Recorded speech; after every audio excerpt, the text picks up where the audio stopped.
Welcome to the Cedar Falls regular City Council meeting this November 4th, 2019. I'll now call this meeting to order and ask for a roll call from Madam Clerk, please. Miller. Here. DeBoer. Here. Cruz. Here. Blanford. Here. Dara. Here. Wieland. Here. Green. Here. All members present, Mr. Mayor. Thank you. Item 1 is there a motion to approve the regular meeting of October 21st. So moved. Second. In motion second, all in favor say aye. Aye. Opposed, nay. Motion carries. I'm now going to turn things over to Director Olson for a swearing in. Thank you, Mr. Mayor. Tonight we have the honor to introduce you to firefighter Crystal Tucker. Crystal was raised in Oxford, Michigan. She attended Oakland Community College. She was employed for 1.5 years at the Detroit, Michigan Fire Department. She attended the Detroit Fire Academy, where she was trained and certified as a paramedic. She also holds a Firefighter 1 certification, Firefighter 2 certification, and Hazmat Operations certification. She recently moved to Cedar Falls with her boyfriend and took a position as a medical doctor at Mercy 1 in Waterloo. She's employed as a full-time paramedic at Mercy 1 in Cedar Falls. Thank you, Director. Crystal, if you'd just please raise your right hand and repeat after me. I state your name. I, Crystal Tucker, Do solemnly swear do solemnly swear that I will support and comply that I will support and comply with the Constitution of the United States of America, with the Constitution of the United States of America, the Constitution and laws the Constitution and laws of the State of Iowa, of the State of Iowa, the Charter laws the Charter laws, and ordinances of the City of Cedar Falls, and ordinances of the City of Cedar Falls, the rules and regulations the rules and regulations of the Cedar Falls Fire Department, of the Cedar Falls Fire Department. and that I will faithfully and impartially I will faithfully and impartially discharge the duties of my position discharge the duties of my position as firefighter as firefighter to the best of my ability. to the best of my ability. Congratulations. Welcome on board. Thank you. Let's give her a hand.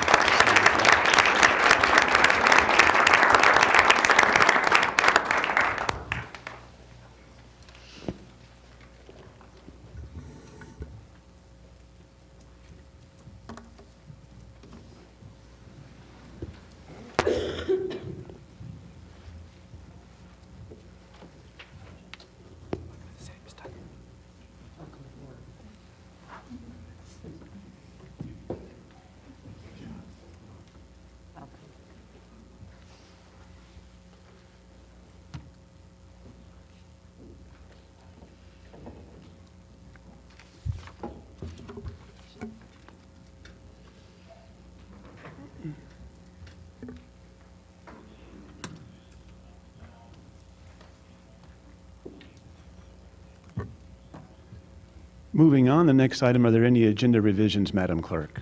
I have no agenda revisions, Mr. Mayor. Thank you. Next is special order of business. Item 2 is a public hearing on a proposed lease with the Black Hawk County Conservation Board relative to city-owned property at East Lake Street. Is there a motion to approve motion to receive and file proof of publication, please? So moved. Motion second. All in favor say aye. Aye. Opposed, nay. Any written communications filed with the city clerk? I have no written communications on file, Mr. Mayor. Thank you. Before we move on to the public comments, I believe Chase is here to explain more of this public hearing. Thank you, Mayor, Council. In 2010, the Big Woods Campground was opened and operational. The city actually owns this campground, but is operated by the Black Hawk County Conservation Board. And in order to perform the official functions of the duties of the campground as it relates to maintenance and operations for the campers, the Conservation Board actually leases a property in the northeast corner of the campground, a house at 1501 East Lake Street that is owned by the city. The previous lease agreement was for 10 years, and it actually expires at the end of this calendar year, and we're looking to renew that lease agreement for additional 10 years, and that would expire in 2029. Thank you, Chase. I will open it up for public comment. Hearing and seeing none, I'll declare the hearing closed. Item 3 is approving and authorizing execution of a lease for the city-owned property at East Lake Street. Is there a motion, please? Second. Motion second. Any further discussion from council? Requires a roll call vote, please. All voting aye, Mr. Mayor. Thank you. Item 4 is a public hearing on the proposed plans for the 2019 sanitary sewer project. Is there a motion to receive and file proof of publication? So moved. Second. Been motion second. All in favor say aye. Aye. Opposed, nay. Any written communications filed with the city clerk? I have no written communications on file, Mr. Mayor. Thanks. Again, before public comment, I believe John Fitch is here for more information on this public hearing. Thank you, Mayor and members of the council. This project does involve about 9,000 lineal feet of sanitary sewer line rehabilitation. The program was started in about 1997. Total estimated cost is $285,000, with the bulk of that project being funded by the Community Development Block Grant Program. Any additional dollars above the $250,000 grant will be in the form of the sewer rental fund. Thank you very much. Appreciate it. I'll now open it up for public comment. Hearing and seeing none, I declare the hearing closed. Item 5 is a resolution approving and adopting the plans for the 2019 sanitary sewer project. Is there a motion, please? So moved. Second. Motion second. Anything further? Requires a roll call vote, please. All voting aye, Mr. Mayor. Thank you. Item 6 is a public hearing on the proposed submission of the city's 2018 and 19 Consolidated Annual Performance and Evaluation Report for the CDBG program. Is there a motion to receive and file proof of publication? So moved. Second. Been motioned second. All in favor say aye. Aye. Opposed, nay. Any written communications filed with the city clerk? I have no written communications on file, Mr. Mayor. Thank you. Again, before public comment, I think Karen's up for this one. Yes, this is just the annual report that we have. It contains the progress made with our community development block grants. These are activities from July 1st, 2018 through June 30th, 2019. Thank you very much. I'll now open it up for public comment. Hearing and seeing none, declare the hearing closed. Item 7 is a resolution approving the submission of the city's consolidated report for the CDBG project. Is there a motion, please? Motion second. Anything further from council? Requires a roll call vote, please.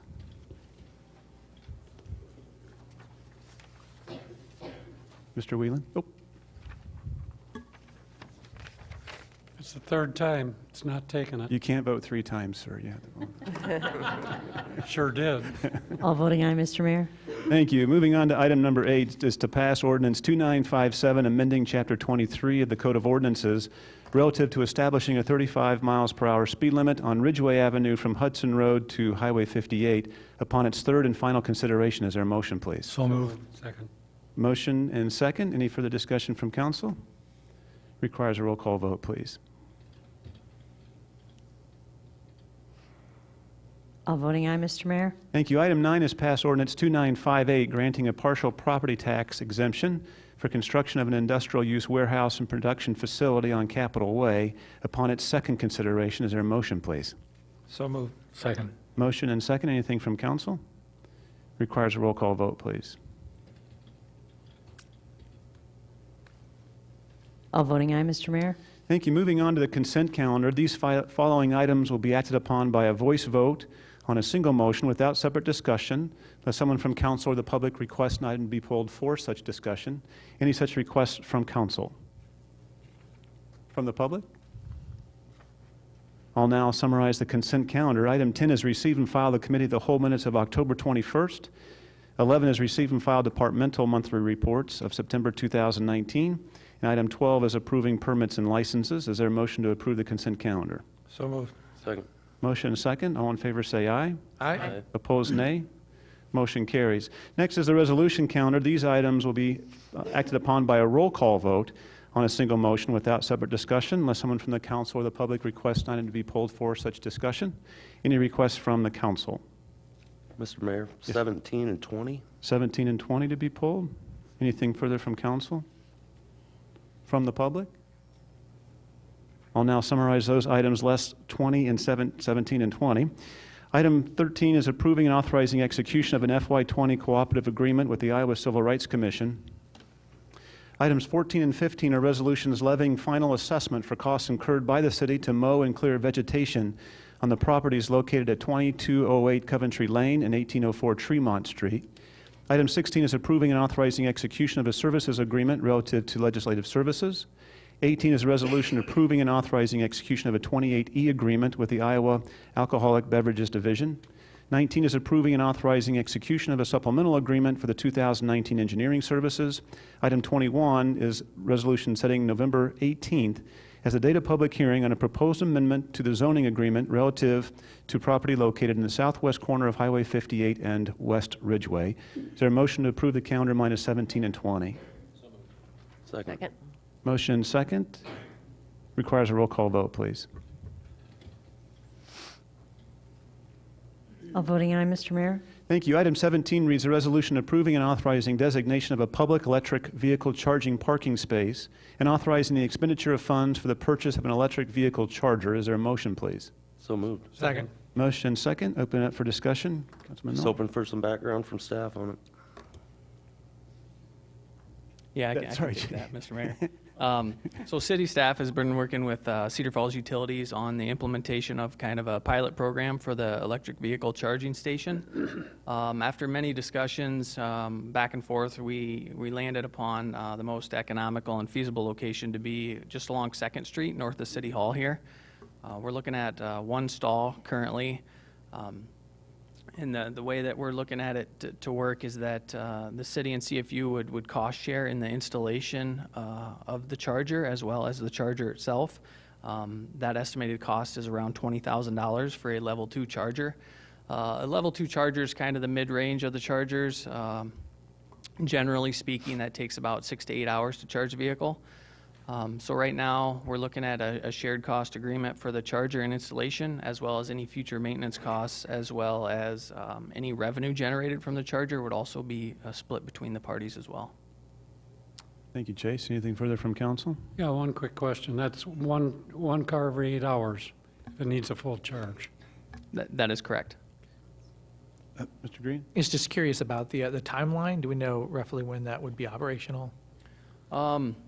The reason we're kind of bringing it forward right now is to try to get it installed before winter, before the ground freezes over and we can't get the electric and things installed underground. CFU has kind of a placeholder on the order for the charger, and we would try to move that forward as fast as we could. Great. Anything further from council? Mr. Mayor? Yes. Yeah, it's just as a point of information. A couple months ago, the council approved organizing a sustainability committee or a climate action committee. Is this related to that, or is there any time, do we know what the timeline is on getting a report from that group? Anybody? Yes and yes. Yes, and So to start off with, yes, this is one of the things that the group did discuss at those meetings, but CFU had a little bit of getting this electric charger in the pipeline. And then we are looking at either goal setting or a work session coming up in the very near future for a report from that Climate Action Plan Committee. Thanks, Ron. Mr. Green? Are there any plans for like small wayfinding signage or something for tourists coming in to know where they could park to charge a vehicle? Yeah, actually, the company that has these chargers is ChargePoint, and there's an app on your phone that the residents that have electric vehicles will know where those charging stations are at. Okay. Question. Yes, sir. What is the fee for charging a car? Is it by the hour, by the kilowatt, or what? It's by the kilowatt, and that's yet to be determined by CFU yet. So What's typical? right now, I think they're looking at between 10 and 15 cents per kilowatt hour. And how many kilowatts for a complete charge? They're looking around like $3 to charge a vehicle, from empty to full. So Anything further from council? Mr. Mayor, Yes. I'm curious, are there other plans for other locations or in the metro area? Do we have other charging stations for the public to use? we don't have any currently, but we're looking at some other locations, some higher capacity chargers that would be more of a fast charge, like more of an hour type situation. But the current charger that we're getting actually has 2 ports on it. Right now, we're just going to see the demand for one stall being signed, but if we see some high demand, we have that opportunity to have that second stall there. Thank you. Anything further from council? Been motioned and second. Requires a roll call vote for item 17.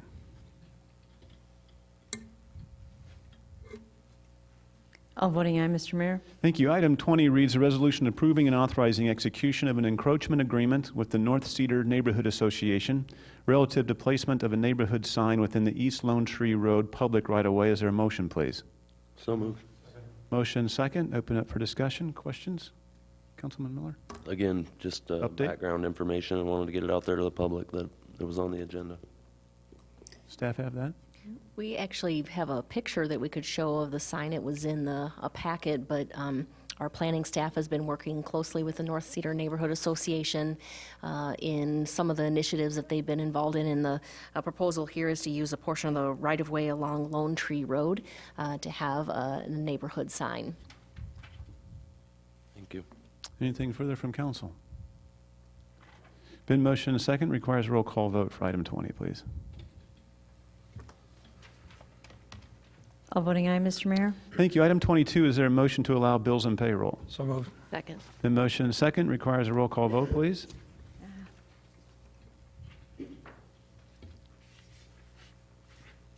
All voting aye, Mr. Mayor. Thank you. Moving on, is there any council referrals this evening?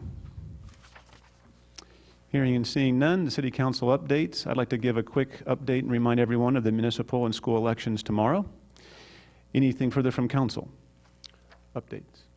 If I may, Yes. can we get an update from Administrator Gaines on University Avenue? You bet. Absolutely. So, Mayor and Council, as you know, in August, the city was notified that University Avenue was up or nominated for an international award. We were named one of 3 finalists in the Roads and Highways category of the Bentley Systems Year in Infrastructure. And I'll just read a little excerpt out of that. The annual awards program honors extraordinary infrastructure design, construction, and operations throughout the world. 12 independent jury panels of the industry experts selected 54 finalists from 571 nominations submitted by more than 440 organizations in more than 60 countries. So we were one of 3 finalists out of that group. The other 2 finalists came from both projects came from China. One was an $80 million project and one was a $1.3 billion project. And as you may recall, our University Avenue was approximately a $39 million project. I traveled to the international conference with 5 colleagues from FOTH, which was in Singapore. We actually went to the conference, presented, and later on found out that Cedar Falls project was selected as the top project for the Infrastructure of the Year award. So, Awesome. Thanks, Ron. I did have an update coming from Chase, upcoming. Sure. The I'd roads. like to give a brief update on some of the Iowa Department of Transportation projects that we have going on right now, some of the larger ones. Highway 58 and Viking, we're nearing the end of the construction season. As you know, there's one more major traffic switch that we have to do. That would be on November 11th, next Monday. What we'll see happen during that time is that the Highway 58 traffic that flows north and south will actually be pushed down on the new lanes and go under the new structure, new bridge that was built on Viking Road. So that north-south traffic will be pushed down on those new lanes. After the 11th, the contractor will then begin to work on the traffic signals and getting the permanent signals installed. And the tentative opening date for that project would be November 26th. And at that time, we'll see no lane reductions, signals will be installed. Then again, in the next spring, in 2020, we'll see some of the aesthetic improvements in landscaping. The other project I want to give you an update on is the West First Street or Highway 57 construction. That is in its first of 3 construction phases. It's coming to an end this year. Again, its tentative opening date is November 26th. Right now, we see some outside lane closures. The contractor's installing some of the temporary pavement, some of the trails and sidewalks that we removed, some of the driveways, getting it ready for the winter months. Right, thank you. And Director Olson, update on public safety. Thank you, Mr. Mayor. Yes, I'd like to read a statement in response to some media coverage that was less than accurate concerning a response to UNI on an incident that occurred a little over a year ago. There was a tragic steam tunnel accident that took the life of a UNI employee. City of Cedar Falls Fire was dispatched to a steam release at the UNI Towers building on 9/10 of 2018 at 8:39 a.m. Fire responded with 7 traditional firefighters on 2 pumpers based on the call type, and that is a steam release at the UNI Towers. The fire supervisor in charge had 20 years with Cedar Falls Fire and determined that this was the appropriate response and no other equipment was necessary. If it would have been determined that other equipment was needed, the seven firefighters could have easily brought other equipment or vehicles on their initial response. Upon arrival, we learned that a person may be in the tunnel. UNI officials advised that they couldn't contact their employee in the steam tunnel by radio or phone, and that due to the intense heat and steam, that the likelihood of their employee's survival was minimal. Crews immediately went into the tunnel to search for the UNI employee, and the fire supervisor called for the confined space equipment at that time. Other emergency responders were also sent to the scene. 2 more additional firefighters and separate vehicles arrived, and 10 public safety officers for a total of 19 responders. 19 responders responded to this incident.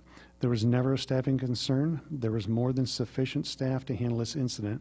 The fire crew that entered the scene found the individual deceased. UNI has publicly stated that are happy with their partnership with the City of Cedar Falls and the response to this incident. The OSHA investigation did not involve the city's response to this incident. I'd like to add that 2 of the firefighters that were quoted in the media were not at the scene. Thank you, Director. Any further updates from council? Mayor, can I ask a question regarding Please. that? There was something in that article regarding one of the response trucks being rerouted. Is that accurate? No. What initially happened was it was a steam tunnel release. 2 pumpers were dispatched. When they got to the scene and they realized there was someone in the tunnels, then they wanted a different vehicle, which contains a lot of rescue equipment. So then somebody returned to the station and brought that to the scene. But we did not know there was anyone in the tunnel until we arrived at the scene. Otherwise, I'm certain that the supervisor would have taken that as a primary vehicle instead of one of the pumpers. Thank you. And I'd like to add, too, that we had a steam release 1 week before, where there was no injuries, but these steam tunnel releases do occur from time to time because they have a lot of steam tunnels throughout the UNI facilities. Thank you, Director. Anything further from council? Moving on to public forum, speakers will have up to 1 opportunity to speak for up to 5 minutes on topics germane to city business. Is there anyone here from the public who'd like to speak tonight? Mr. Kearns. Greetings. I'm Jim Kearns. I live at 3123 Cottonwood Lane. I came here tonight with a couple of recommendations. I wanted to start, though, I wanted to thank you all for your service, the work that you put into the city. We have a very progressive city, a lot of great things happening. This electrical vehicle charging station is going to be a great thing. Both our kids in the Milwaukee area drive strictly electric vehicles, and so they have an idea of what is needed there. The University Avenue project being that international award, that's just terrific. I mean, that's great. The University Corridor is a pleasure to drive down now. And we drive on the Dubuque corridor through Dubuque and on the old Highway 18 corridor in Mason City on a regular basis. It's not nearly as safe, and it's really ugly, and it takes longer too. So thank you. The suggestion is I think that we should all try to make decisions based upon data rather than on emotion.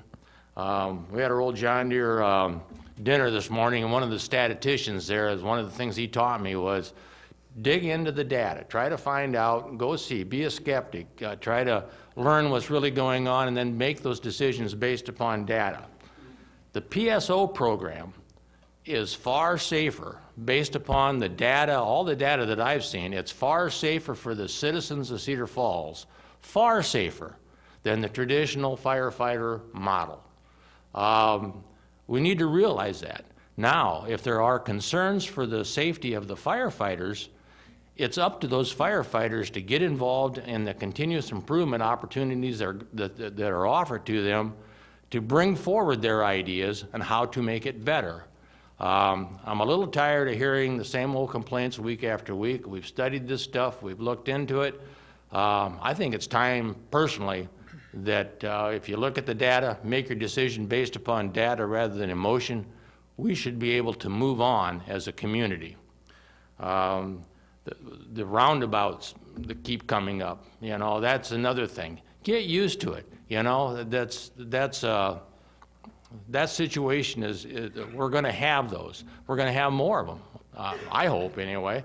And largely the people that were complaining about them back in the old days would go to that luncheon, and every third or fourth comment would be bad mouthing around about it. I didn't hear a thing this morning, so I mean, that's qualitative data, but I listen.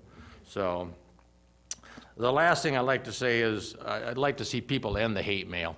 It's largely inaccurate. You see things on social media, see things in the press. Those things are not helpful.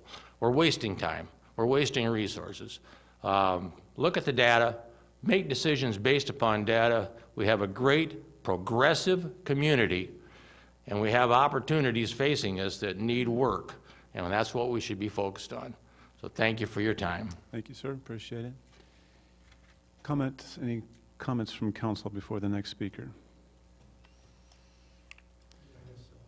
Sure. Button. Frank voted again. Sorry, I voted 3 times this there. I appreciate Mr. Kern's comments. I understand the passion around a single issue in this round of elections, but it's regrettable that that's all we're focused on. Jim pointed out a number of great things that are happening in the community, and we need to get beyond single issues and recognize all the positive things that are happening in Cedar Falls. And I'm guessing there's a lot of people up here and probably out there that will be glad to have the election done tomorrow. But I will say, next week the council probably does its most important activity, and that is we begin to do goal setting. And we spend anywhere from 6 to 10 hours talking about what are the goals for the future of this community, how do we prioritize them, how do we pay for them. We're very planful in what we do, and there's been a lot of, there's a sense on my part that people that are unhappy with the PSO model feel that no planning occurs in this community. We act impulsively and do what feels good at the moment. And there's months, if not years, of research and work put into every project. And the roundabouts and all of the other projects that Mr. Kearns mentioned are products of long-range planning. And so hopefully we can get back to focusing on that after the election. Thank you. Any further comments from council? Yes, Mr. Mayor. Yes, sir. Sorry. I'm going off of council, so I've got 3 more meetings left, and I've enjoyed 16 wonderful years representing the people of Cedar Falls. In that time, I quickly realized that decisions are made by 2 processes. One is by passion, and the other is by reason. Reason uses facts, as Mr. Kern said. You use facts to document what you're doing and make sure they're good facts and they're not biased. Passion, on the other hand, uses emotion and opinion. This is the first time I've seen people in Cedar Falls use passion to try to outweigh reason in the PSO program. Mr. Kearns is right. The PSO program makes us safer and more efficient than the other way around. And if we ever go back the other way, we'd have to hire about 9 new firemen and 6 new policemen, because that's what we were short. And that's what the PSO program makes up by having cross-trained people. So I thank a citizen from Cedar Falls coming forward and starting to talk the same thing that we on council have been doing for 7 years. And that's put the facts together, look at all the alternatives, and then make our decision. This decision was made 2 years ago, and it's been successful ever since. But we have a small group of people that passion outweighs reason that just won't let go of it. And I think that needs to stop. So I did want to mention that. I have no oar in the water on this one, but I think it's important for the people of Cedar Falls who are reasonable, rational thinkers to look at all the data and make their decisions appropriately. Thank you, Mayor. Thank you, Mr. Whelan. Anything further from council? Anyone further to come speak this evening? Yes, ma'am.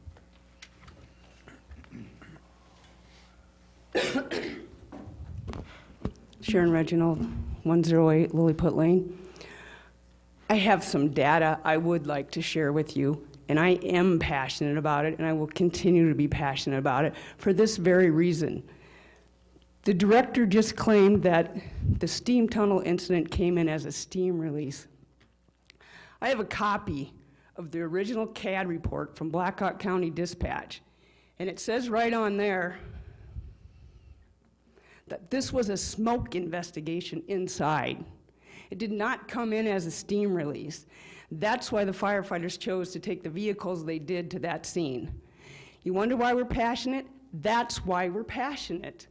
We are not given correct information. Director? Yeah, thank you, Mr. Mayor. So I looked at the calls for service today because there's been some media coverage of it. The very first line in that calls for service gives the time and says release from the steam tunnel, something very specific to that. And you can read down the information that as dispatch gets more data, it is time stamped and they type in more information that calls for service. In fact, we released that, it's been public information since day one, to another media source today, and even highlighted on there. It was a steam tunnel release, and that's how it was dispatched. There's absolutely no question whatsoever. Thank you. Mr. Miller? So in regards to the speaker's comments, was there something in relation to smoke mentioned in that as that went down, or?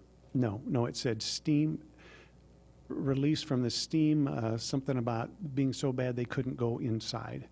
And it was there's actually even a photo out there of all that steam coming from the building, but there's absolutely no question. I don't have it in front of me. I wish I would have brought it with me.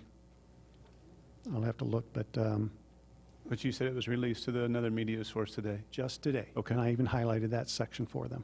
Thank you. Anything further from council? Previous speaker?